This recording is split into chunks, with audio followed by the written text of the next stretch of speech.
Leo, brevemente. Tremendo triunfo de Donald Trump, no tengo dudas al respecto. De los tres objetivos... Para beneficio de la audiencia, tremendo triunfo porque la investigación especial del fiscal Mueller encuentra que no hubo colusión con los rusos. Mira, lo que encuentra son tres cosas. Que sí hubo un intento de individuos ligados con el gobierno ruso por interferir en la elección de 2016. Segundo, que no conspiró la campaña de Donald Trump y el candidato Donald Trump a favor de esta intervención rusa. Esa es la victoria. Rusa. Pero hay una tercera, donde Mueller dice, yo no sé si hay que indiciarlo al presidente o no por obstrucción de justicia. Y lo que dice el procurador Barr y el subprocurador Rosenstein es, pues como no hubo delito, pues no le podemos acusar de obstrucción de la justicia. Entonces la libra. Digo, la libra. De ahí la victoria. Y lo llevo al segundo tema, que es el que tú quieres hablar, que es el de los medios, ¿no? O sea, los medios que se fueron con la idea de que Trump era culpable, ¿no? No solo se fueron con la idea, avivaron ese fuego a lo largo de 2 años. Pues ve la importancia entonces de tener una investigación independiente que diga, pues tú desde el poder, y puede ser el poder desde las instituciones o del poder de los medios, puedes decir que alguien es culpable, pero no, esa persona es culpable, es inocente hasta que una institución judicial, un fiscal, lo declare culpable. Buen punto. Sí. Coincidiendo en que es un gran triunfo para Trump, que lo pone, casi me atrevería a decir, con un pie en la reelección, sobre todo porque en el Partido Demócrata no se ve entre las docenas de aspirantes presidenciales quién pueda tener la capacidad de hacerle frente a un individuo como Donald Trump. Creo que es una gran noticia, coincido ahí. El tema de la prensa. ¿Hubo excesos? Sí. ¿Hubo obsesiones? También. Pero descalificar así de manera generalizada a la prensa estadounidense, cuando hubo muy buenos reportajes, cuando tienes un Donald Trump cuya actitud frente a Vladimir Putin pues sigue siendo, desde mi punto de vista, penosa.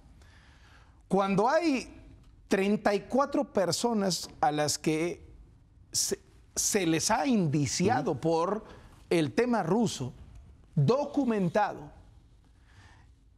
y cuando el tema de obstrucción de la justicia queda entreabierto, a reserva, por cierto, de que se haga público todo el reporte Mueller y no solo la interpretación que hace el Departamento de Justicia de Trump respecto a ese reporte, me parece que hay que tomársela con distancia. Porque esta idea de que la prensa es o porrista o antagonista y que entonces entre CNN de un lado y Fox del otro le vas a levantar la mano uno o a otro, a mí no me gusta. Es que yo creo que aquí hay un matiz que es importante, y eso es en cuanto a la calidad de los reportajes, nadie lo duda. Es el tema de opinión. Y cómo la opinión en todos esos medios, el mainstream de los medios, la opinión fue abrumadoramente especulativa. Ahí ya nos estamos centrando en un género periodístico. Y entonces, por cierto, si tú ves CNN a lo largo del día, esencialmente es lo que vas a ver. Eso es lo que ves. Sí. No, no New York Times, no Washington Post. También, por ejemplo. Yo Leopoldo, a mí me pareció fascinante, la verdad, fascinante ver lo que ocurrió, porque, y lo veo como una lección. La verdad, me parece que ver a Estados Unidos ahorita en los medios, a Trump, me parece una gran lección. ¿Qué saco? Y además, fíjate, es un presidente antipático, la verdad, hay que decirlo. Para mucha gente resulta... Pero el periodismo visceral, Leopoldo, no lleva a ninguna parte. Y si lleva a alguna parte, no es una buena parte, no construye. ¿Qué pasa con toda esa opinión vertida durante 24 horas, las 7 días de la semana? Como tú lo decías, permanente, unas caritas hablando permanentemente, hablando desde una parte del estómago. ¿Por qué? Porque Trump es impresentable. Lo dijo hace un instante Carlos, es penoso, pero lo penoso no es un crimen. Y en el momento en que tú te... Yo dije que era penoso. No, yo dije que es penosa su actitud frente a Putin. Pero una cosa es que sea penosa y de ahí convertirla en una traición a la patria, que eso es lo que significaba esa es la gran diferencia. A mí me parece, Leopoldo, que es interesantísimo, porque Trump es muchísimas cosas, pero por lo pronto le dijeron que no es un traidor a la patria, que no se coaligó con los rusos para tratar de ganar la elección. Es una distancia abismal que además hoy lo deja, los que lo quisieron tirar lo acaban de convertir en imbatible. Y después me quedo con el tema. nada como instituciones capaces de deslindar entre ese ruido abrumador, porque hay que decirlo, dices el New York Times, perdón, el New York Times llega un momento en que lees los editoriales y también dices, por favor, ¿en qué momento van a aterrizar? Editoriales, bueno, o sea, hay que separar el periodismo de reporteo de la opinión. Yo dije los medios, es que no estoy... A ver. Señor René Delgado. A ver. No, era simplemente, me parece que hay que revisar ese tema porque tiene que ver con nosotros. No nada más porque tiene que ver con ellos. Es que lo que acaba de decir Denise es exactamente para mí el punto, Leopoldo. Para mí ha sido un tránsito fascinante lo que ha pasado, donde la opinión de medios militantes, si se puede llamar así, o de periodismo militante de opinión, no es que estuviera poniendo en duda a Trump, ya lo había sentenciado, traidor. Este era el cargo, traición a la patria. Digo, el cargo tan fuerte. El personaje Mueller es apasionante. Apasionante. Por su discreción. Por su silencio. Discreción. Ni una profesional. Pero profesional. las presiones que tuvo que soportar, todo lo que tuvo que soportar, los ataques del mismo Trump, ¿sí? De los dos bandos, por cierto. Además, de alguna manera. Sí, pero el del presidente de Estados Unidos es el que pesa, como aquí. Sí. Una amenaza permanente, claro. Es que de un lado la presión a que sí encontrara algo y del otro lado la presión a que no encontrara nada. Sí. ¿No? Entonces, Leopoldo, el elemento esencial sigue siendo, hay que ver el detalle, el de obstrucción a la justicia, que finalmente es lo que lleva a Richard Nixon a renunciar para impedir el impeachment, ¿sí? Él renuncia la noche anterior sabiendo de lo que venía el día siguiente. Ese es el tema central. Y coincido contigo, Denise.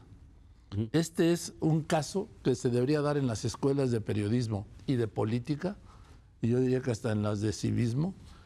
¿Por qué? Porque es una lección que tenemos que aprender todos en México. Aunque nos siga cayendo mal Trump. A mí me sigue cayendo Perdón, mal es que se me está yendo el tiempo. Raimundo. Bueno, yo creo que no podemos ver lo que sucedió si no analizamos lo que ha pasado en los últimos 3 años de la prensa de Estados Unidos. Y la prensa de Estados Unidos, que era químicamente pura en términos de información y bastante equilibrada en términos de opinión, lo que sucedió fue no perder el balance en las páginas de opinión, pero sí cambiar totalmente sus contenidos editoriales en la parte de información.